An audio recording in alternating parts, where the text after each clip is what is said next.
Good morning. Good morning. Just remember Good to record morning. at the beginning. Hi, how is everybody? Very well, thanks. Good stuff, good stuff. See Nadine's coming in as well.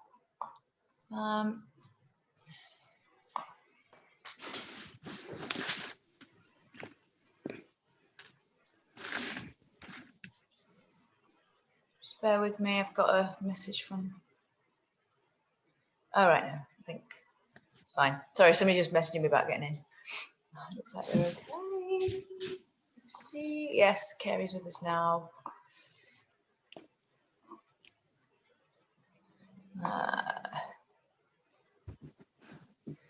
Right. Just gonna I'm not doing my phone actually. Hang on. Find the other questions in case anybody doesn't come in today. So how is everybody getting on? Who wants to kick off?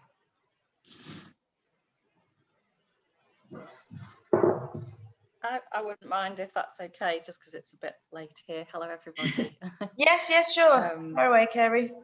How are things? I think I've put my message in already. It was just about the writing bureau. It's got one of those organised bits in the back, you know, for letters and all of that sort of thing. It looks as though it's stapled on. Well, it is stapled on, I should say, at the back, but it's just whether there's an easy way to get that out without trashing the back, or is it just an easier way just to, because I don't even know if it's glued after that. That's my thing. It's not easy to sort of see, or whether it's just best to get a new back for it and it vanishes at that point. Did you put a picture up? I was just having a look to see if I could. Oh, yes, you did. Yes, I did. Yeah. Obviously, I'll be talking a little bit unseen because I can't see the back of your piece. Can't see because it doesn't. Oh yeah, I forgot that bit. Yeah, it doesn't look in bad condition. I wouldn't be actively seeking. No, it's in good condition actually. Yeah, everything is. I wouldn't want to be replacing it unless I had to. Let me just share that with everybody.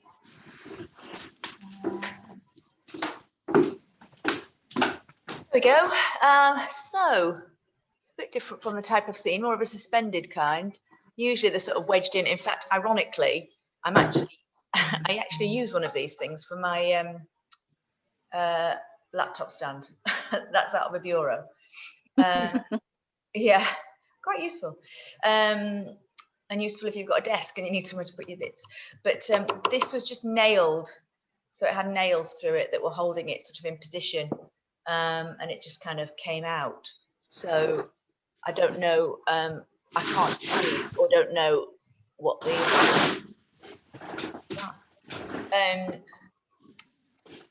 fixings are on it. I probably should have back. It was just trying to move it by myself. Okay, I'll try and get a picture of the back of it and then stick that in after. Oh, the staples through the back of the piece, are they? Yes. Okay. But they're not that easy to get to because they're quite sort of sunk in, I think. Yeah. I mean, the thing about staples is they're straight. So, you know, when you sink them into wood, they don't fold like they do with paper. So whether it can be wiggled off the end of it towards you, you know what I mean, pulling it towards you, maybe something in behind to prise the wood forward off the ends of the staples. That's probably what I would try and do, maybe get a thin metal blade down the side to start levering it forward. But I know what you mean. I mean, at least on the inside, if you're going to do something to the back there, you can always, you know, if you have to, do a little bit of decoupage or painting or something to, if you get a few scratches on the inside. But yeah, I'd probably go for the inside rather than try and get the staples out if they're embedded then and see if you can prise it off. But sometimes, yeah, we just find that one piece will come off and then the rest kind of falls apart. So unless you want to salvage it, got little labels on it, hasn't it? Not really. I was going to try and do it as a cocktail cabinet as against necessarily writing bureau. Yeah. I don't think. Yeah, I just hope it's not glued. People want that sort of organisation anymore. They don't. Yeah, no. These and anyway, days, it wouldn't fit in these things, would it? Little handwritten letters would fit in these things, but not not today's A4 printouts and etc. Not A4 slabs, no.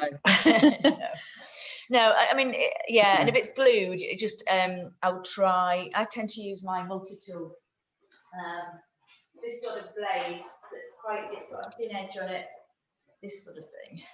These are what I tend to use. We're on the thingy, hang on.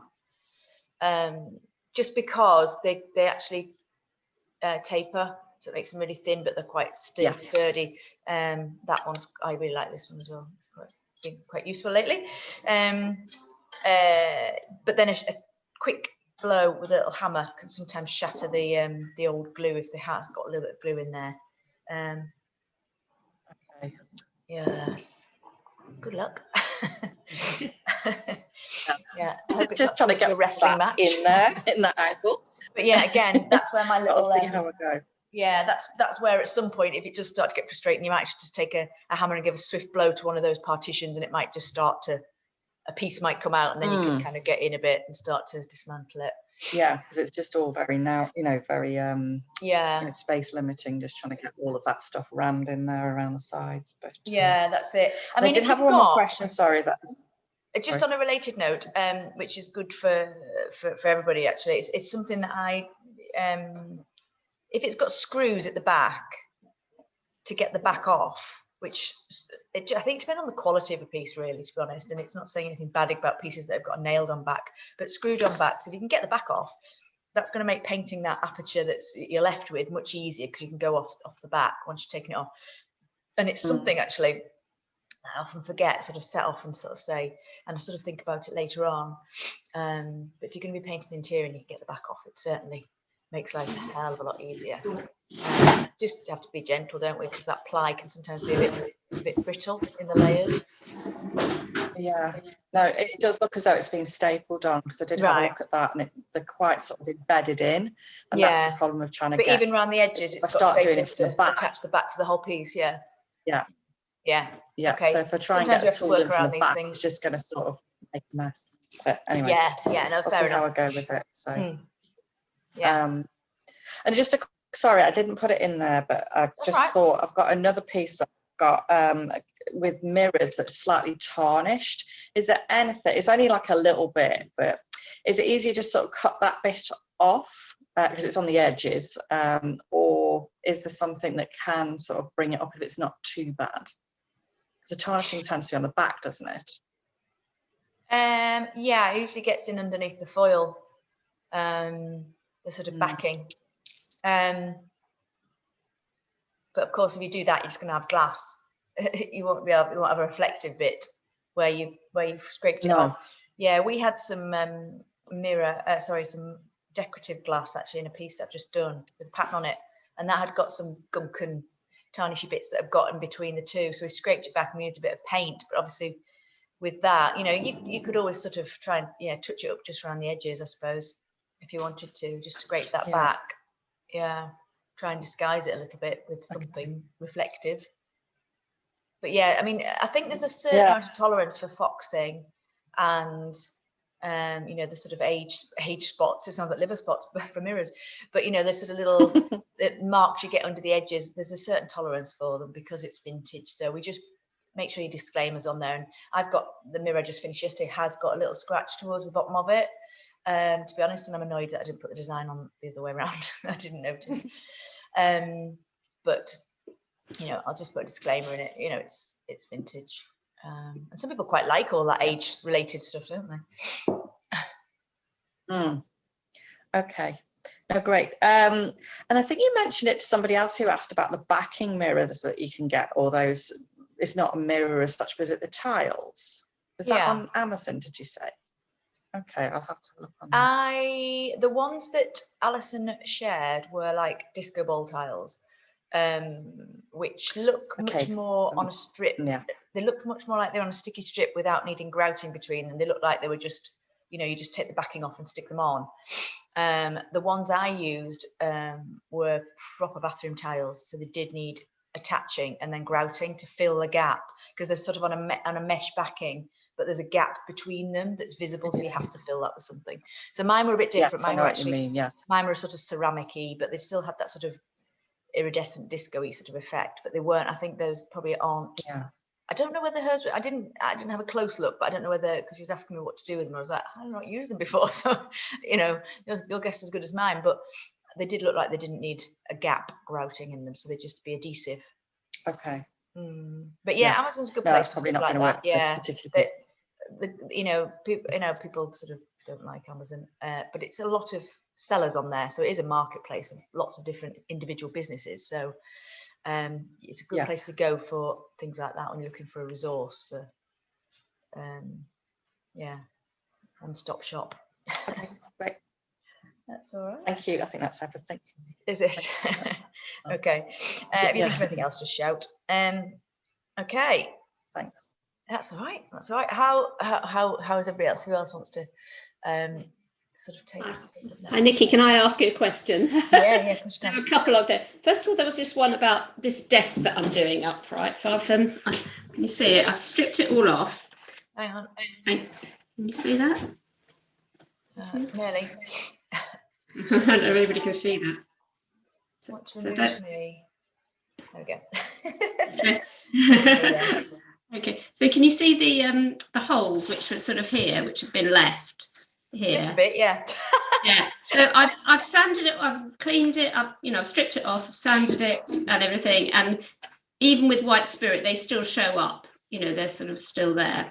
I just wonder, is there anything else I can do about those? So any thoughts on that one? And the other thing is, I don't know if you can see, but there's a piece at the very bottom here which has come out of this sort of veneer that I've got, which is it's like a cross veneer rather than on the line. It's I don't know whether anybody's come across that, and I just want to know what it's called so I can find out what to look for, because I'm looking for veneer and it comes out as big sheets rather than this sort of stripy effect that you get around the edge, and I'd quite like to fill it. So anybody's got any thoughts on that one? That'd be great. I would have assumed that they've used they've used it. You need to get a closer up picture for me because it isn't really clear to see, but I can see a stripe, but I can't tell if the stripe is in the wood grain or I can't really see properly. Okay, I'll take a closer picture and put it up on the yeah. It may just be the type of wood that they've used, and it's just a veneer, but it's obviously going the other way from the it's obviously doing this rather than that.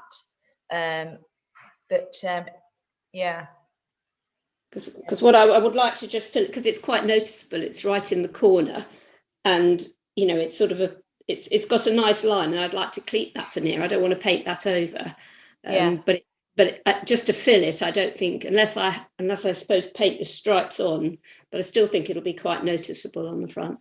Yeah. So those are the two things, and then the marks around the holes. I don't know if well, I mean, to some extent, it must be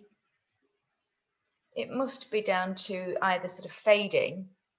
Yeah, I think it probably is. There is more stain in the wood there that hasn't quite come out. It's not quite as stripped back as the rest of the wood. That's all I could think. Yeah. What would you recommend? It's difficult to be absolutely sure without it being something I was playing around with. I'd be probably trying to sand it back a bit more to see if it was going to soften off, but obviously being careful because it's veneer, so I don't want to sort of lure you down that path. And it's had stripper over the top of it just the same. Yeah, it's had two lots of stripper I had to do to get the gunk off. I mean, it was absolutely revolting. It was like treacle, and it's come off everywhere. But it's, even though I took it off, I sanded it all down. I've gone through the grits to get it off, and it's still, I mean, it has come off a bit, but it's still obvious, particularly the line around, the actual bit inside bit. I just wondered, didn't know whether that barkeeper's one was any good for this sort of thing. Yes, the thing is that you're going to have to apply that to all your drawers. What, the whole drawer? Well, how many drawers have you got? Got 4 of them. Yeah, well, the thing is, it will lighten the wood. So I was just thinking. Right, so I was just thinking whether it was worth doing it just for that bit round there and see if it works. But the problem with that is then you could end up with a slightly different coloured patch. Okay. It's a wood bleach effectively. Right. So the best approach to using it is to use it across the whole surface, and it will bleach the wood back. Right. And then you'd have to stain it up again if you wanted it, would you? Well, it doesn't go white. It just Right. lightens it. It just lightens Right. it. So it'll take away stains, which is really good. Yeah. So it can make, so if you've got like a golden oak or something that's gone a bit dirty and discolored, it can really lighten that up. So you're not going to end up with like white wood, don't worry. But yeah, but it just might mean when it's dry and when you put some white spirit on it, it's got a slightly cleaner, fresher shade than the other 3 drawers. That's the only thing, because No, I think I'd have to do all of them if I was going to do it. I think so. You sort of mix it into a paste. Right. The Barkeeper's Friend, I don't know if you've used it before, but it's like a powder. Yeah, I haven't used it, but people you can just get it in the pound shops, like DIY shops. Yeah. I don't know if you'll be able to get it in the Netherlands, but that's what it looks like. I'll keep it still when I realise I'm there. They do a liquid version, but I don't really. I just get the powder version. It's only a few pounds, Okay. and I just take a load out, sprinkle it into a container, mix a bit of water with it, so you get a paste. It doesn't need to be like a thick paste. It can be quite fluid, but then spread it across. Okay. And you could give it a little bit of a scrub as well, and then just leave it, but not for ages. I might sort of really keep an eye on it. Like 5 minutes might be enough to lift it, rather than Right. it away for half an hour. I mean, I just kind of keep looking at it, and then if it's adjusted enough, then I'll sort of rinse it all off and sort of stop it then. It's not sort of intense. It's not like using toilet bleach. It's not like you're going to suddenly end up with a white patch. It's it's more gentle than that. Okay, well, I think it might be worth a try. Perhaps I'll do it too. on the edge or something. Yeah, I do too, but I possibly might try just a little last stripper on it, just to see if okay, just round the area. Yeah, because you've had to take so much off. Is there just a little bit still in there? And give it a good scrub. If you've got something like, I don't know, you might already use these, Sheree. If you've got something like these, the silver ones that I'm always going on about. Yeah, I've got one of those. Yeah, because good.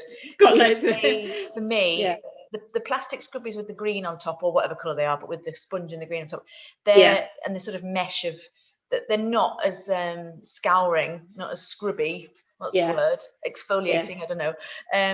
And I think they just get gunked up with products, so they don't really get to the surface that can actually. It sort of acts a bit like sandpaper without scratching. Right.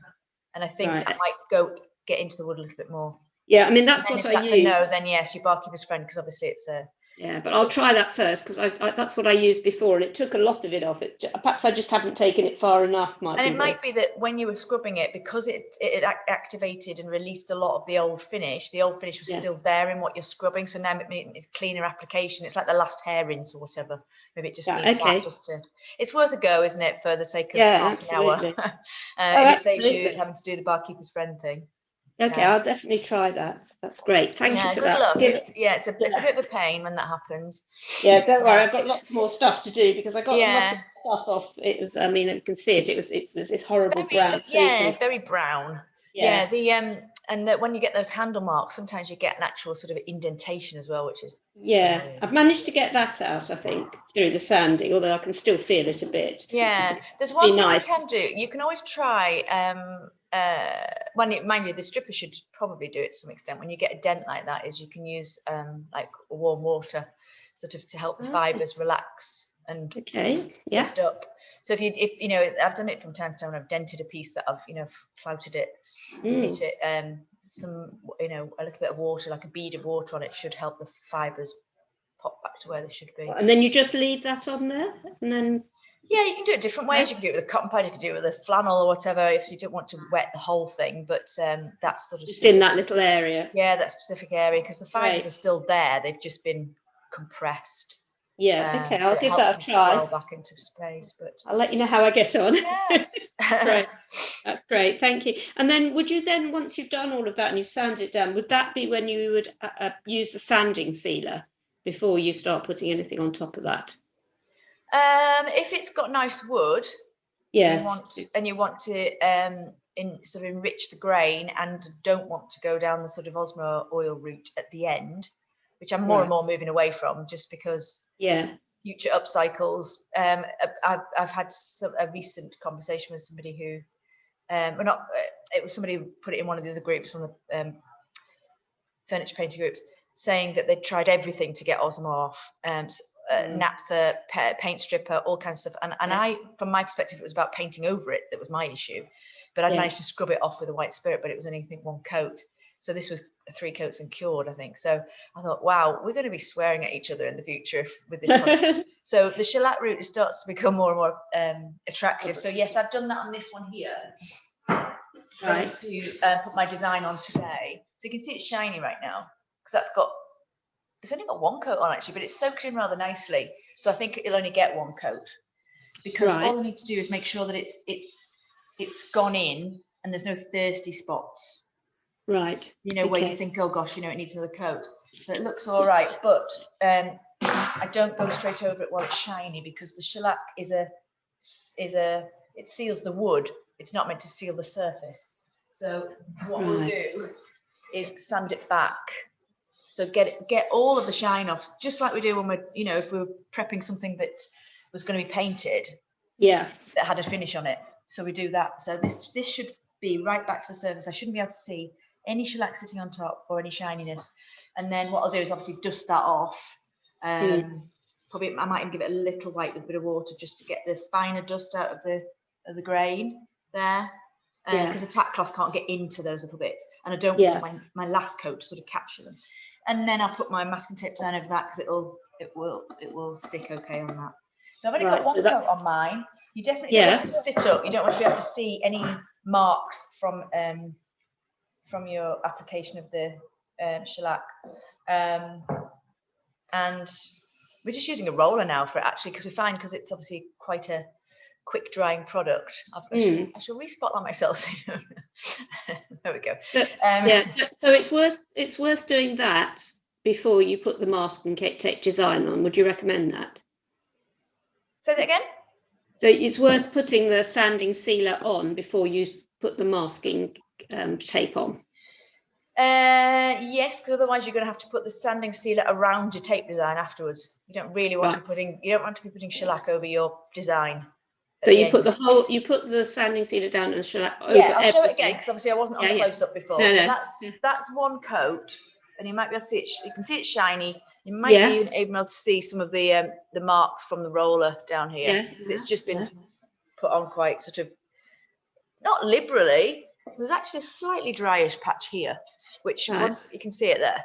Yeah. So once that's sanded back, I'll take a view because usually I'll put 2 coats of shellac on and sand back between each, and I want it to be because that's what, and then the tape design goes on. So I want it to be. You can see that's not shiny. That needs a little bit more yet. Yeah. So that will all come back. What grit sanding are you using on that to get it? Just using sanding pad. Just the fine one. I think it's a 150 or 180 type thing. Okay. It needs to have a bit of tooth, so it doesn't want to be it doesn't want to be the really fine 220 ones. So it's got a little bit of not really coarse though, because obviously you want it to be ready to take your paint, which would be like 180. That's fine. I just wanted to know. So sand that back. I need to make sure. So I'll just show that one again. So I need to make sure to get the finest dust out of the grain here before I go, especially because my tape is going to. And I can't put white spirit on it now because it's got shellac on it. And then you do it on a bare wood. Okay. Yes. Because I tried yesterday to make sure we get this finest dust out, and we found just a very wrung out cloth would just take that off. So it was fine. Right. And the advantage of putting the shellac on is that you just get a better surface for putting your paint on your masking tape design. No? No. The advantage of putting the shellac on is that you get a depth of grain that you don't get from top coat alone. Okay, that's so I would great. say to anybody who's got very plain wood and you're doing all the fun and games on top of it, so it doesn't matter really. It's not. This has got drama. I don't want my top coat because top coat is exactly that. It's top. It sits on the surface. It doesn't absorb in the same way. It does lock the surface, but it doesn't go right into all these textures and all this patination the way that an oil does, which goes in and really brings out the drama, like shellac does as well, because they get in there more. Whereas a top coat like polyurethane, just the that sort of top. thing, it will go in and it will look great, and it's been so disappointing over the years. You sort of think, oh, that looks amazing, and then as it dries up to the surface, and so your whole thing lightens. So you lose the initial wet drama of the grain, and it goes up to the surface. So the shellac technique gives you the look of an oil, but with all the sort of more. Shellac isn't a very protective finish. It's not, even though you do French polishing with it, it's still not as hard wearing as some of the more modern finishes, the more contemporary finishes that we've created. So if you just did shellac by itself, that's fine, but it's not as hard wearing as something like polyurethane, like a general finishes type thing. So basically, it's best of both worlds. Yeah, so this you'll put on to bring the grain out, then your design on, and then you'll top coat that. Yeah, and it seems like a lot, because I suppose the bit that's a lot is just the sanding back in between, and between the shellac coats to get it down to that sort of, so it's flat and you can't see it, because it should be in the wood, not on the wood, with the shellac. Then when you come with your top coat later, it locks in your design like a sandwich. That bit, you can just do a very light sand between coats like you would normally, just to kind of smooth it. And two shellac underneath and 2 top coat on top gives me my sort of recipe. Now, what other people are doing is, like I've said, is using the Osmo oil. They put the design straight on bare wood, which is what I always normally do, design on bare wood, and then put the Osmo oil over the top, which is fine if you've got a wood design with a little bit of pattern. But obviously you don't want to put it over great swathes of paint, because that's not what Osmo was for. It's for wood, it's for floors. But that's what I'm saying about the problem with that is, well, twofold. Obviously, the wax content in that is causing longer term problems for refinishing. And it also takes longer, because it's oil based and it's stinky, and you got it. I think the rapid one takes 4 hours. So you're generally going to you probably get maximum 2 coats in a day. Possibly you won't. It'll probably, by the time you've gone round it once, you'll have to sort of wait to the next day. Whereas the shellac, you can recoat within 20 minutes. So it's extra stages, but you could be top coated, because you know how quickly top coat dries yourself. You could have probably done all that in a day. Right.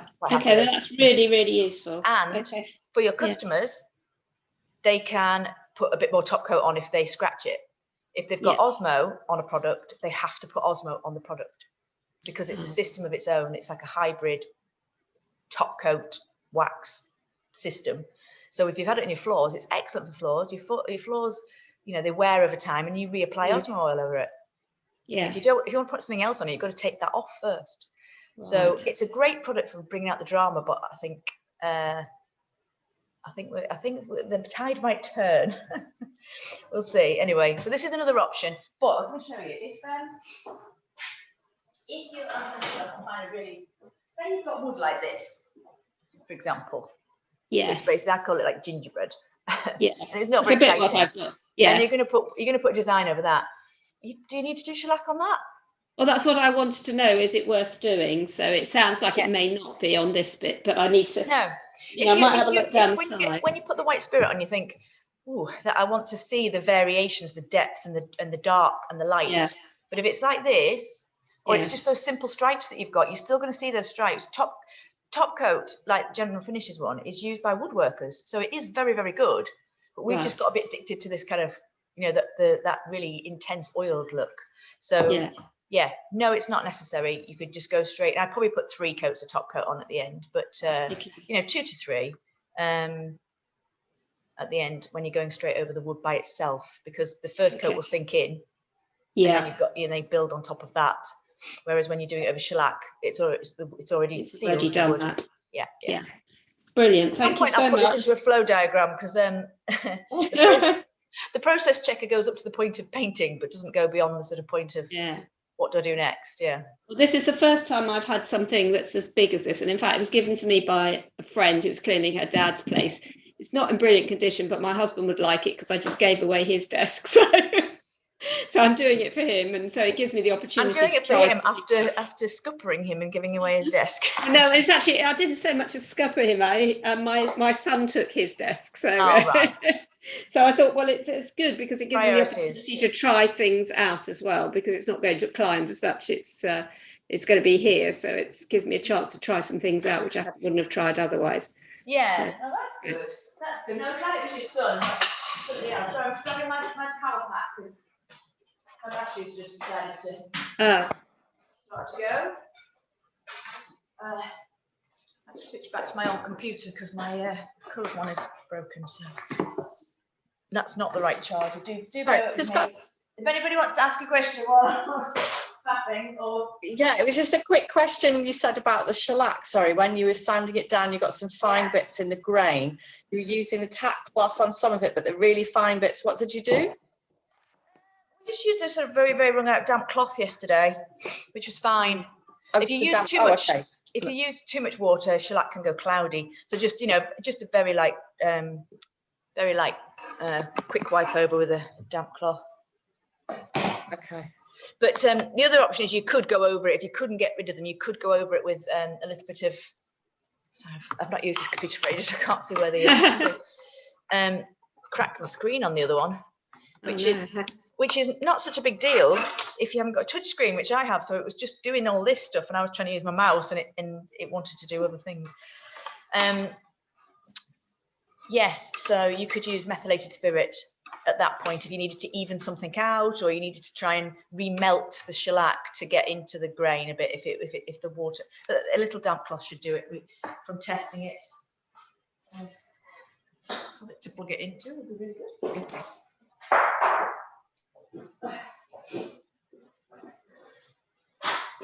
Did you manage to find some products then, Gary? You managed to Sorry, find some just taking shellac? that off mute. Well, no, yes, no. I did actually use some on my furniture course, which was